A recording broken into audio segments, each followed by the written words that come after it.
Your client just sold their investment property, and the clock is already ticking. In this video, we are going over the exact 1031 exchange timeline, every deadline, every rule, and what happens if you miss one. I'm Ryan Stulman, president of US 1031 Exchange Services. We've been helping investors and their agents navigate 1031 exchanges for over 35 years here in Florida and across the country. This channel is all about making the 1031 process simple, clear, and stress-free, whether you're doing your first exchange or your 50th. There are 3 dates that every 1031 exchange lives and dies by: Day 0, Day 45, and Day 180. Most people focus on the 180, but the real pressure point is Day 45, and we'll get into why that matters more than anything else in a minute. Day 0 is closing day, and it's the moment everything starts. The second your client closes on the sale of their relinquished property, the 1031 exchange clock begins. The proceeds from the sale cannot go to your client, they have to go directly to the qualified intermediary. If your client touches those funds, even for a day, the exchange is disqualified. And here's the part that catches people off guard. The exchange has to be set up before closing. Now, days 1 through 45,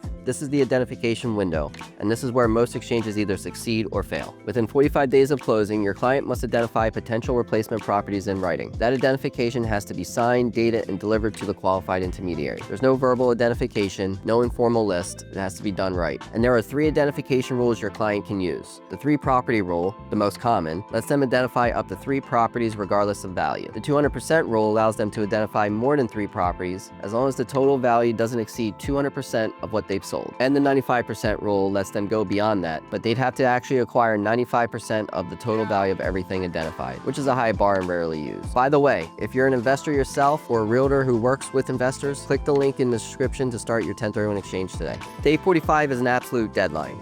There are no extensions, none, except in the case of a federally declared disaster. This is the #1 thing realtors underestimate. They think there's wiggle room. There isn't. If day 45 passes and nothing has been identified, the exchange is over and your client owes the full capital gains tax. That's why the identification strategy matters so much. Your client should identify backup properties, not just their top choice. If deal 1 falls through on day 46, it's too late to pivot. Days 1 through 180 is the full exchange period, and this is when your client has to actually close on 1 or more of those identified properties. They need to close on replacement property, and they need to use all the exchange funds to fully defer taxes. Any funds left over, called boot, will be taxable, so the goal is full reinvestment. Day 180 is a hard stop.